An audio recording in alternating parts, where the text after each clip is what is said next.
Have you ever wondered how the grand civilization of Egypt began? Picture towering pyramids, the powerful pharaohs, and the life-giving Nile River. Yes, the early beginnings of the ancient Egyptian civilization were indeed remarkable. Long before the modern skyscrapers, there were the majestic pyramids of Egypt.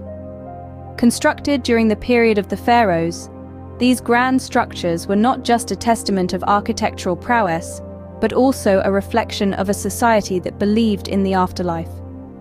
The Great Pyramid of Giza, built for Pharaoh Khufu around 2580 to 2561 BCE, is one of the 7 wonders of the ancient world and showcases the incredible capabilities of the ancient Egyptians.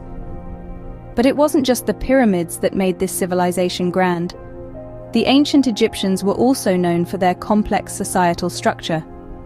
They had a well-organized bureaucracy, an efficient system of taxation, and a regulated agricultural production, which all contributed to their prosperity.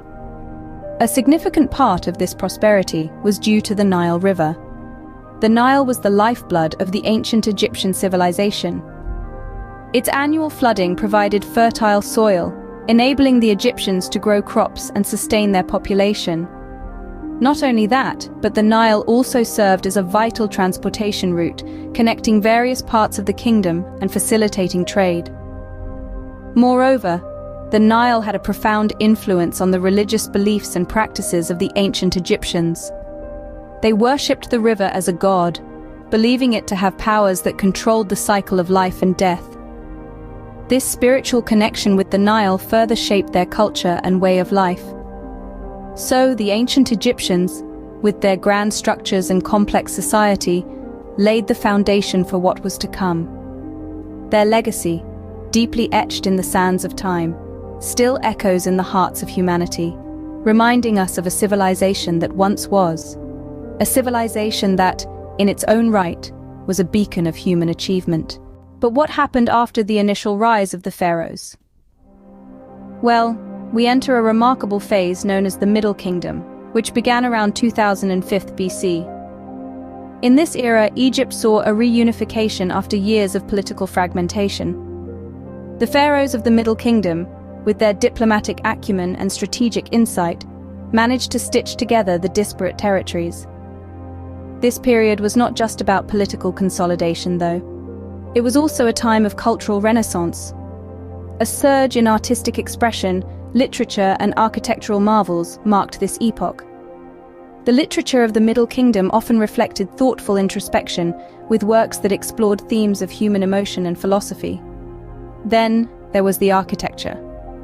The grandeur of the Middle Kingdom's architectural feats is epitomized by the labyrinthine mortuary complex of Pharaoh Amenemhat III at Hawara, a testament to the era's architectural prowess. As we move forward, we enter the era of the New Kingdom, a time of incredible prosperity and power that began around 1550 BC. This is the period that many of us associate with the quintessential image of ancient Egypt. The New Kingdom saw the reign of some of the most famous pharaohs, including Tutankhamun and Ramses II. Tutankhamun, the boy king, ascended the throne at just 9 years old, and his reign, though short, left a lasting legacy in the form of his richly furnished tomb, discovered in the early 20th century. Ramses II, on the other hand, is remembered as one of Egypt's greatest warriors and builders, whose monuments still stand tall today. The Middle and New Kingdoms were times of wealth, power, and cultural efflorescence. Yet even during these periods of prosperity, the seeds of change were being sown. The ebb and flow of history were in motion, and new powers were emerging on the horizon, ready to influence the course of Egypt's history. The Middle and New Kingdoms marked a period of great prosperity and power, but as with all great civilizations, changes were on the horizon. What happens when empires collide? Imagine the sun setting over the Nile, and in the distance, you see the glint of armor. Suddenly, the peaceful vista is shattered by the roar of a Macedonian phalanx. Alexander the Great, the young Macedonian king, had set his sights on Egypt, and in 332 BC, he brought the mighty Persian Empire to its knees and took control of Egypt.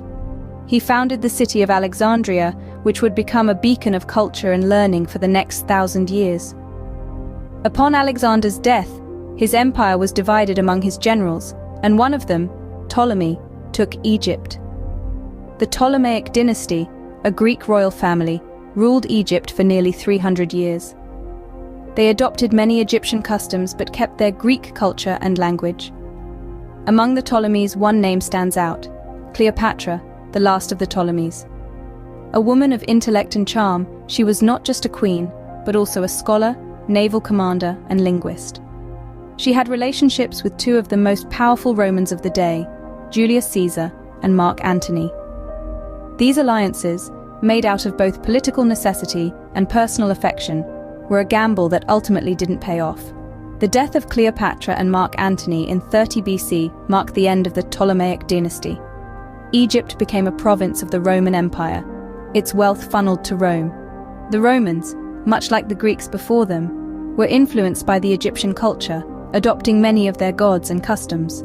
And so, the Greek and Roman periods left a lasting impact on Egypt, forever changing its culture and society. The ancient Egyptian civilization, with its pyramids and pharaohs, may have faded into the sands of time, but the Greek and Roman influences remain visible even today, a testament to a time when empires collided. So how did we get from pharaohs and sphinxes to the Egypt we know today? Well, our journey through time takes us next to the 7th century, when the Arab conquest swept across North Africa. Egypt, with its strategic location and fertile lands, was an irresistible prize. The Arabic language and Islamic culture began to permeate every corner of Egypt, forever altering its cultural landscape. Fast forward to the 16th century, the Ottoman Turks took the reins, marking another chapter of foreign rule. However, Egypt retained a degree of autonomy, often acting more like a vassal state than a conquered province. It was during this period that Cairo, the beating heart of Egypt, flourished into a center of arts, culture, and commerce. The 19th century brought a new player to the stage, the British. Ostensibly there to support the Ottoman Turks, the British effectively colonized Egypt, controlling its government and resources. Yet beneath the surface, the seeds of nationalism were sprouting. The year of 1952 marked a pivotal moment in Egypt's modern history. A revolution led by the Free Officers movement ousted King Farouk, ending the monarchy that had ruled Egypt for over 150 years. The Republic of Egypt was born, with Colonel Gamal Abdel Nasser at its helm. This was not just a political revolution, but a social and economic one too. Land reforms were enacted, industry was nationalized, and education was expanded. Fast forward to the present day, and Egypt has seen its share of political upheaval, from the election of its first civilian president in 2012 to the military coup a year later and the subsequent rise of current President Abdel Fattah el-Sisi. Egypt's history is a rich tapestry, woven with threads of triumph, tragedy, and transformation. Today, it stands as a testament to the enduring spirit of its people. From the ancient pharaohs to the Republic, the Nile continues to flow, bearing witness to the resilience and tenacity of a civilization that has shaped and continues to shape the course of history.